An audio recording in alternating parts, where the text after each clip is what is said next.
El Vaticano es hoy uno de los estados más pequeños del mundo, pero también uno de los más influyentes y enigmáticos. Sus tesoros artísticos, sus propiedades, sus inversiones y su poder simbólico lo convierten en un actor único en la historia. Pero detrás de la imagen de espiritualidad y fe se esconde una pregunta incómoda. ¿De dónde proviene realmente la riqueza del Vaticano? ¿Es fruto de donaciones piadosas o hay un origen más oscuro, ligado a guerras, impuestos y maniobras financieras que marcaron el destino de Europa? Hoy vamos a sumergirnos en esa historia, y lo que descubriremos desafiará muchas de las ideas que tenemos sobre la Iglesia y el dinero. Porque la riqueza del Vaticano no nació de la nada, sino de decisiones humanas y sistemas económicos que se repiten hasta hoy. Para entender este misterio, debemos retroceder al siglo IV, cuando el cristianismo pasó de ser una religión perseguida a la religión oficial del Imperio Romano. Con el emperador Constantino, la Iglesia comenzó a recibir tierras, privilegios fiscales y enormes donaciones. Lo que empezó como un movimiento espiritual se transformó en una institución con un poder económico real. Los obispos administraban propiedades, cobraban rentas y acumulaban riquezas. Y el Papa, como obispo de Roma, se convirtió en una figura no solo religiosa, sino también política. Y aquí aparece el primer giro sorprendente. La Iglesia, que predicaba la pobreza y la humildad, se convirtió en una de las mayores terratenientes de toda Europa. Durante la Edad Media, este poder económico se consolidó. Gracias al sistema feudal, la Iglesia controlaba vastas extensiones de tierra. Los campesinos que trabajaban esas tierras pagaban el diezmo, un impuesto obligatorio del 10% de toda su producción, que iba directamente a las arcas eclesiásticas. Además, la Iglesia cobraba por sacramentos, entierros y todo tipo de servicios religiosos, y en momentos de crisis como las cruzadas, actuó como un verdadero banquero y recaudador de fondos para los reinos cristianos. El Vaticano no solo recibía donaciones, también imponía tributos, y aquí surge una de las prácticas más polémicas de su historia, la venta de indulgencias. A cambio de una suma de dinero, se prometía la reducción del tiempo que un alma pasaría en el purgatorio. Esta práctica, que alcanzó su punto máximo en el siglo XVI, fue una de las chispas que encendió la Reforma protestante. Martín Lutero denunció que la salvación no podía comprarse, y con ello puso en jaque todo el sistema financiero de la Iglesia. Pero antes de llegar a ese punto de quiebre, debemos entender cómo el Vaticano se convirtió en una potencia económica. En los siglos XV y XVI, los papas no solo eran líderes espirituales, eran auténticos príncipes renacentistas. Financiaban ejércitos, construían palacios y patrocinaban a artistas como Miguel Ángel y Rafael. La majestuosa Basílica de San Pedro, el mayor símbolo del catolicismo, fue financiada en gran parte con el dinero de las indulgencias y los tributos. Todo ese esplendor artístico tenía un costo, y ese costo lo pagaban los fieles de toda Europa.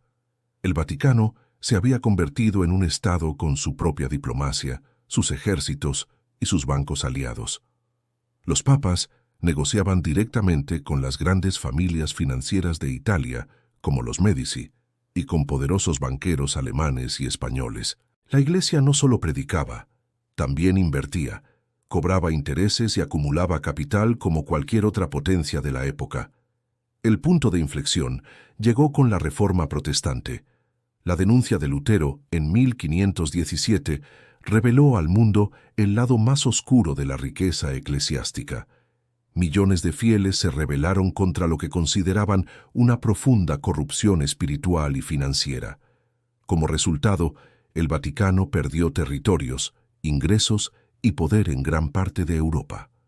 La Contrarreforma intentó restaurar su autoridad, pero el daño ya estaba hecho. Sin embargo, el Vaticano no desapareció, se adaptó, reforzó su control en los países que permanecieron católicos, expandió sus misiones en América, Asia y África y encontró nuevas fuentes de riqueza en los territorios coloniales. Las misiones no solo evangelizaban, también administraban tierras, recursos naturales y mano de obra indígena. El oro y la plata que llegaban de América a España también beneficiaban indirectamente a la Iglesia. Así, el Vaticano se convirtió en un engranaje más del sistema colonial global. En los siglos siguientes, el poder temporal del Vaticano fue disminuyendo, especialmente con la unificación de Italia en el siglo XIX. En 1870, el Papa perdió los estados pontificios y parecía que la Iglesia quedaría empobrecida y sin poder político. Pero aquí aparece otro giro inesperado. En 1929, el Vaticano firmó el Tratado de Letrán con el dictador Benito Mussolini. Este acuerdo devolvió al Vaticano su estatus de Estado independiente. Y lo más importante, le otorgó una enorme compensación económica por los territorios perdidos. Ese dinero fue el origen de la moderna riqueza financiera del Vaticano, ya que se invirtió estratégicamente en bancos, propiedades e industrias. A partir de entonces, el Vaticano se convirtió en un actor en los mercados globales. Hoy en día, posee inversiones en bienes raíces, acciones y todo tipo de empresas. El Instituto para las Obras de Religión, más conocido como el Banco Vaticano, se convirtió en el centro de sus operaciones financieras, aunque su historia no ha estado exenta de escándalos.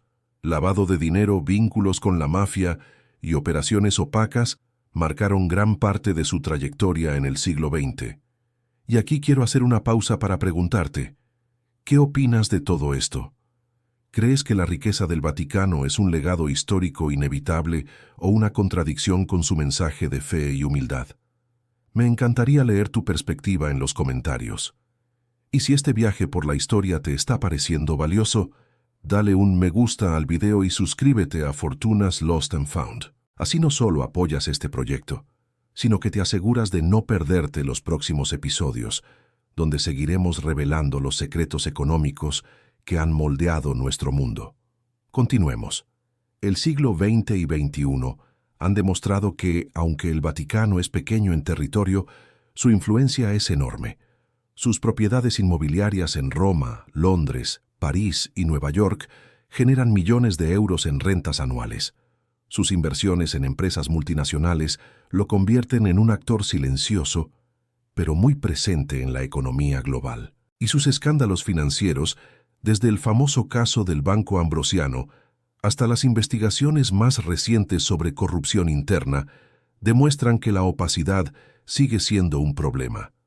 El Vaticano ha intentado implementar reformas, buscando una mayor transparencia y auditorías externas, pero la desconfianza persiste.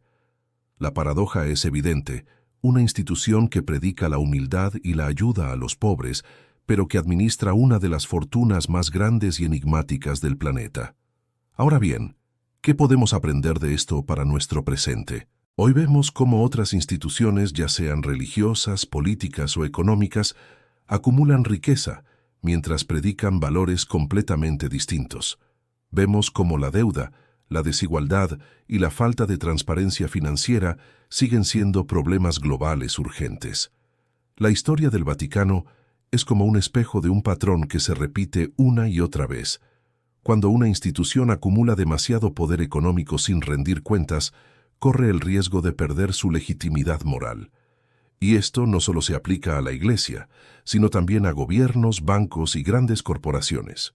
La historia del Vaticano nos recuerda que la riqueza sin transparencia genera desconfianza y que la fe, cuando se mezcla con el dinero, puede convertirse en un arma de doble filo.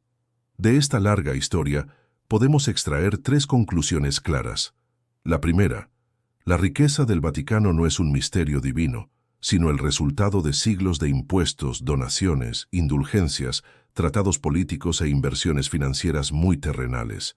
La segunda, cada vez que la Iglesia acumuló un poder económico desmedido, enfrentó graves crisis de legitimidad, desde la Reforma Protestante hasta los escándalos modernos.